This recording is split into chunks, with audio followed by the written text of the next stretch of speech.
आज का पवित्र सुसमाचार संत योहन अध्याय 6 पद संख्या 37 से लेकर 40 तक।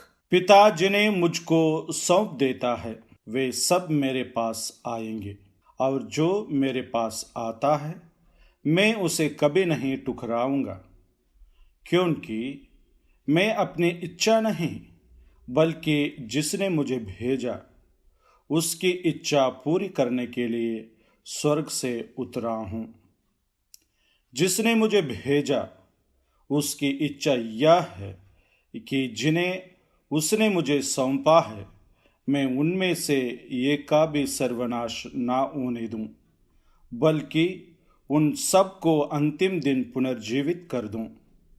मेरे पिता की इच्छा यह है कि जो पुत्र को पहचानकर उसमें विश्वास करता है उसे अनंत जीवन प्राप्त हो।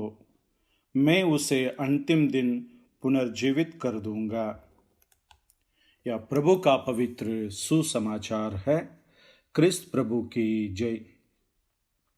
संत पौलुस का कहना है, मेरे लिए तो जीना है मसीह और मृत्यु है उनकी पूर्ण प्राप्ति।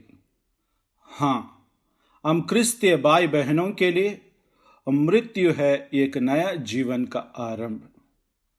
हमारे समाज में हर धर्म की अपनी अपनी संस्कृति और रीति रिवाज है मृतकों को दफनाने के लिए और उन्हें याद रखने की। आज माता कलीसिया सभी मृत विश्वासियों को याद करती है। इस दिन सभी दिवंगत आत्माओं को विशेष पूजा अर्चना की जाती है। धर्म ग्रंथ यह कहता है कि हम सभी को अंतिम दिन मसीह के साथ जी उठना होगा।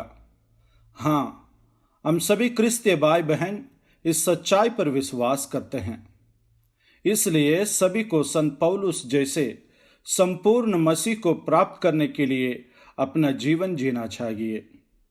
प्रभु यीशु कहते हैं कि जो कोई मुझ पर विश्वास करता है वह अनंत जीवन प्राप्त करेगा, वह मरने के बाद भी जीवित रहेगा।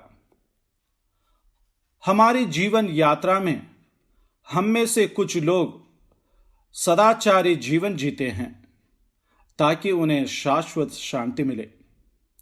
हम में से कुछ ईश्वरीय शक्ति में विश्वास नहीं करते हैं, इसलिए वे पाप करते हैं और पीड़ित हो जाते हैं।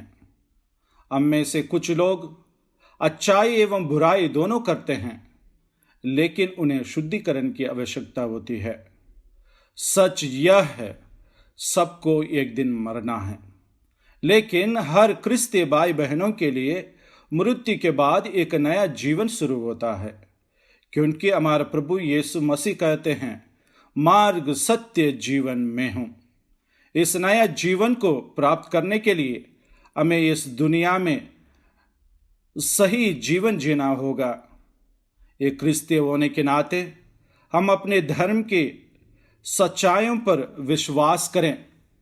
हमारे प्रभु ईसा मसीह में विश्वास रखते हुए अनंत जीवन प्राप्त करने के लिए तैयार रहें। आइए आज हम सभी मृत विश्वासियों के लिए विशेष प्रार्थना करें ताकि ईश्वर उन्हें अनंत शांति प्रदान करें। आमीन।